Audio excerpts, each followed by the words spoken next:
When it comes to Pokemon collecting mistakes, everyone talks about setting goals, not overspending, how to avoid getting burned out. But no one mentions the huge mistake every Pokemon card collector is making. That mistake is talking about their Pokemon card collections. This mistake could cost them thousands. If you are a Pokemon card collector and you tell everyone about your collection, you need to listen. Many comparisons could be made between collecting Pokemon cards and investing in precious metals like gold and silver. Precious metals and Pokemon cards are easy to store and don't take up much space. But the first rule of investing in precious metals is that you don't tell people you invest in precious metals. Pokemon collectors often tell others that they collect Pokemon cards. This puts them and their collections at risk. As the price of Pokemon cards continue to go up, it will paint a target on the backs of Pokemon collectors. Over the course of 2025 and 2026, there have been many break-ins of card stores. How long will it be before collectors themselves become targets of thieves and criminals? Subscribe to my channel if you are finding this video helpful. At first, this might seem a bit paranoid. People talk about stocks, crypto, and other investments all the time. So why should people not talk about Pokemon cards as well? Pokemon is different. It is not like other investments. If you own stocks, your wealth is digital, tracked and protected by institutions. If anyone wants to steal your stocks, they would need access to your accounts and be able to get past verification systems. They would also need a paper trail. People who own or are connected to crypto have been subject to targeted attacks and kidnappings by gangs. Despite this, cryptocurrency, if stored properly, still offers a layer of protection to its owners in the form of passwords and private keys. Compare that to Pokemon cards. They are light, easily portable, anonymous, and untraceable. Once they are gone, they are gone. Pokemon cards are high-value items that can be stolen cleanly. For Pokemon cards, there is no customer support department, no fraud department, and no reversing the transaction. Another reason why you shouldn't tell people about your Pokemon cards is that people talk. Once you casually mention to someone that you collect Pokemon cards, that person will likely tell someone else.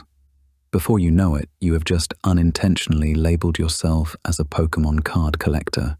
You are now someone with stored wealth, physical valuables, someone who could be worth targeting.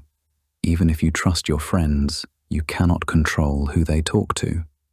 This is when your card collection would be in danger. However, let's be realistic. Most people will never get robbed, but those that do made themselves visible.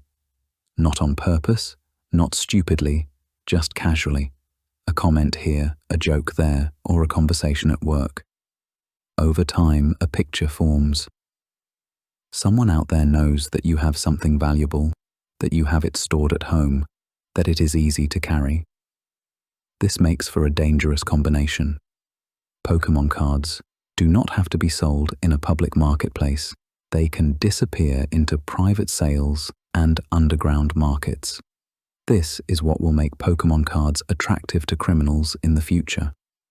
During normal times, people might not care if you have a Pokemon card collection, but during recessions, inflation spikes, and financial crises, people's behavior changes. People become desperate. Knowledge becomes leverage. Someone remembers that you collected Pokemon cards, you just moved up the target list, you didn't do anything wrong, you were visible. That's why Pokemon collectors should think long-term and keep quiet about their card collections. However, keeping quiet about your Pokemon card collection doesn't just mean not telling people in real life. Everywhere you go on social media, you will see posts of people showing their card collection, recent additions to your collection, expensive cards you have pulled, or your stacks of sealed products. Oversharing online is very common, and it comes with extreme risk. You aren't just telling one person about your card collection. You are telling hundreds, thousands, and potentially everyone. Even if you blur things, crop images, stay anonymous, patterns can still be formed. Clues about locations, habits, timing, it all adds up and paints a picture. You might think you are sharing with the Pokemon community, but you don't control who's watching. Why do people talk about their Pokemon card collection? It usually comes down to three things: excitement, pride, validation. They are excited that a Pokemon card they thought would be a good investment went up a lot. They are proud they made a good decision. They seek validation from other people. You made a smart move. You want to share it. It's only human. But what feels good in the moment can create risks later. Sharing this information is not like sharing a holiday photo. You are sharing information about your stored, accessible wealth.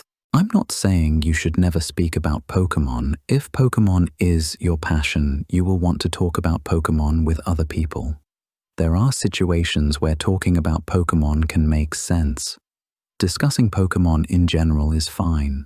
Talking about how much you have invested in Pokemon or how much your collection is worth is not okay. The key difference is that you can discuss knowledge but not exposure. With criminals increasingly targeting card stores that have security systems and leaving with thousands of dollars in product, I think it's a matter of time before the homes or collectors themselves are targeted. Let me know what you think. Do you think criminals will begin to target individual card collectors? Do you think I am being paranoid? Let me know in the comments below.